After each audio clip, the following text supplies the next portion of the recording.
मुसलमानों की मांग, आरएसएस संस्थापक हेडगेवार को मिले भारत रत्न। मौलाना शहाबुद्दीन रिजवी ने की आरएसएस की जमकर तारीफ। मौलाना शहाबुद्दीन बोले, आरएसएस दुश्मन नहीं, देशभक्त संगठन है। आरएसएस पर जमकर भड़की कांग्रेस पार्टी। आरएसएस को 100 वर्ष हो चुके हैं और आरएसएस बकायदा इसकी शताब्दी वर्ष मना रही है, लेकिन वहीं दूसरी ओर आरएसएस को लेकर के कांग्रेस पार्टी बुरी तरीके से भड़की हुई है और जो लोग आरएसएस की तारीफ कर रहे हैं वो कांग्रेस के नेताओं को रास नहीं आ रहे हैं। पिछले दिनों देखने को मिला था कि कैसे बॉलीवुड के एक्टर संजय दत्त ने आरएसएस की तारीफ की थी, जिसको लेकर के कांग्रेस के नेता सुरेंद्र राजपूत पूरी तरीके से भड़क गए और ये कह दिया कि नायक नहीं खलनायक है तू। तो वहीं दूसरी ओर अब देखने को मिल रहा है कि मौलाना शहाबुद्दीन रिजवी भी बकायदा खुल करके आरएसएस की तारीफ कर रहे हैं और ये कह रहे हैं कि आरएसएस दुश्मन नहीं बल्कि एक देशभक्त संगठन है। तो वहीं दूसरी ओर बात करें तो अब मुसलमानों के संगठन ने बकायदा आरएसएस के संस्थापक डॉक्टर हेडगेवार को भारत रत्न देने की मांग कर दी है। आपको बता दें कि ऑल इंडिया मुस्लिम जमात के राष्ट्रीय अध्यक्ष मौलाना मुफ्ती शहाबुद्दीन रिजवी बरेलवी अक्सर अपने बयानों को लेकर के चर्चाओं में रहते हैं। तो वहीं अब राष्ट्रीय स्वयं सेवक संघ यानी कि आरएसएस की स्थापना के 100 साल पूरे होने पर मौलाना मुफ्ती शहाबुद्दीन रिजवी बरेलवी ने संघ की सराहना की। उन्होंने कहा कि आरएसएस को एक सामाजिक संगठन के रूप में देखा जाना चाहिए जो देशभक्ति और समाज सेवा की भावना को बढ़ावा देता है। यानी कि अब बकायदा मुस्लिम मौलवी भी खुल करके समर्थन कर रहे हैं आरएसएस का, जिस आरएसएस को लेकर के कांग्रेस पार्टी पूरी तरीके से भड़की हुई है और आरएसएस को लेकर के विवादित बयान देती जा रही है। वहीं दूसरी तरफ मुसलमानों ने आरएसएस संस्थापक डॉक्टर हेडगेवार को भारत रत्न देने की मांग कर दी है। दरअसल जमीयत हिमायतुल इस्लाम के राष्ट्रीय अध्यक्ष कारी अबरार जमाल ने प्रधानमंत्री नरेंद्र मोदी को एक खत लिखा है जिसमें उन्होंने ये मांग की है कि आरएसएस के संस्थापक डॉक्टर हेडगेवार को भारत रत्न दिया जाना चाहिए। दरअसल बात अगर हम मौलाना शहाबुद्दीन रिजवी की करें तो उन्होंने मीडिया चैनल से बातचीत में कहा कि आरएसएस की स्थापना को 100 साल पूरे हो गए हैं और ये शताब्दी पूरे देश में मनाई जा रही है। हाल ही में प्रधानमंत्री नरेंद्र मोदी ने भी एक कार्यक्रम में शामिल होकर के आरएसएस की तारीफ की। शहाबुद्दीन ने आगे कहा कि मैं व्यक्तिगत तौर पर मानता हूं कि हर भारतीय को समाज और राष्ट्र की सेवा करनी चाहिए। अपनी धरती से मोहब्बत करना सभी का फर्ज है। मौलाना शहाबुद्दीन रिजवी बरेलवी ने कहा कि मुस्लिम भी अपने वतन से मोहब्बत करते हैं। हम आरएसएस को दुश्मन नहीं मानते और चाहते हैं कि वे भी हमें दुश्मन ना माने। अगर हम साथ मिलकर के काम करें तो देश में भाईचारा और भी ज्यादा मजबूत होगा। उन्होंने आगे कहा कि सामाजिक कामों में हर वर्ग को बराबरी से हिस्सा लेना चाहिए। देश की एकता और आपसी भाईचारा तभी मजबूत होगा जब हर समुदाय एक दूसरे के साथ खड़ा होगा।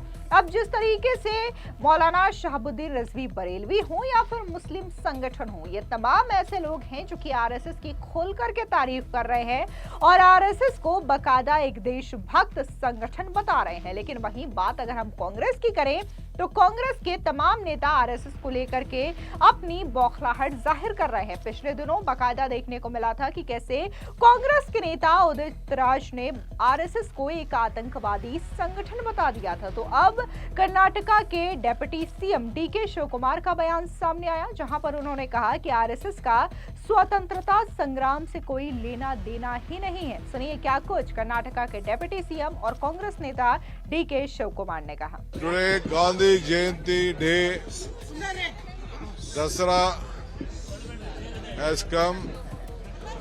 Gandhi for peace. So Dasara and Gandhiji have come together.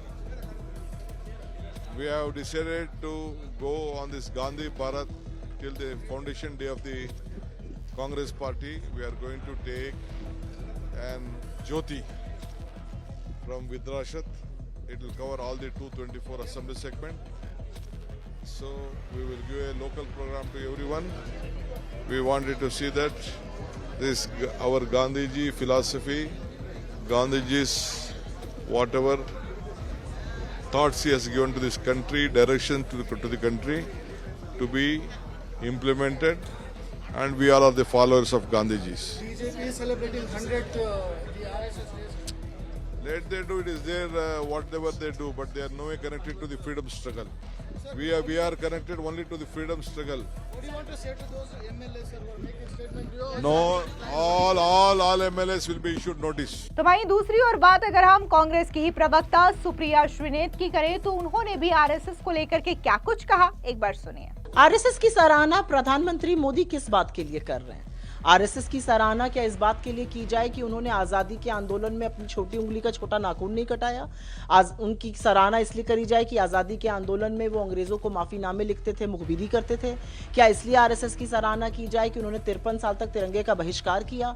क्या इसलिए सराहना की जाए कि सरदार पटेल ने इनको बैन किया था नफरत और हिंसा फैलाने के लिए?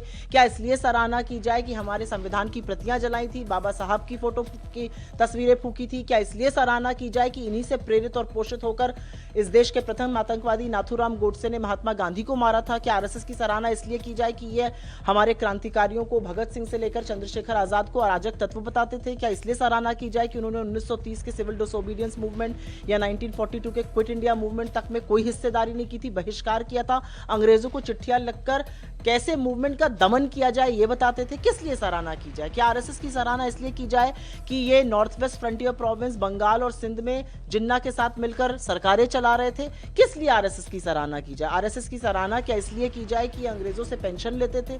आरएसएस की सराहना क्या इसलिए की जाए कि ये भाई को भाई से हमेशा लड़ाते थे? आरएसएस की सराहना क्या इसलिए की जाए कि इनके 100 साल के इतिहास में एक दलित, एक पिछड़ा, एक आदिवासी प्रमुख नहीं हुआ? ये घोर जातिवादी हैं, ये घोर सांप्रदायिक हैं। क्या इसलिए सराहना की जाए? क्या इसलिए सराहना की जाए कि ये महिलाओं को दोयम दर्जे का नागरिक मानते हैं, अपने संस्था तक में इन्होंने उनको हिस्सेदारी नहीं दी है? क्या इसलिए सराहना की जाए कि ये मनुस्मृति की बात करते हैं, जो महिलाओं को, हाशिए पर पड़े लोगों को, दलितों को, वंचितों को, शोषितों को बिल्कुल निम्न श्रेणी का लोग मानते हैं? किस बारे में आरएसएस की सराहना की जाए? आरएसएस की सराहना प्रधानमंत्री के भाषण से या एक सिक्का रिलीज करने से नहीं हो सकती।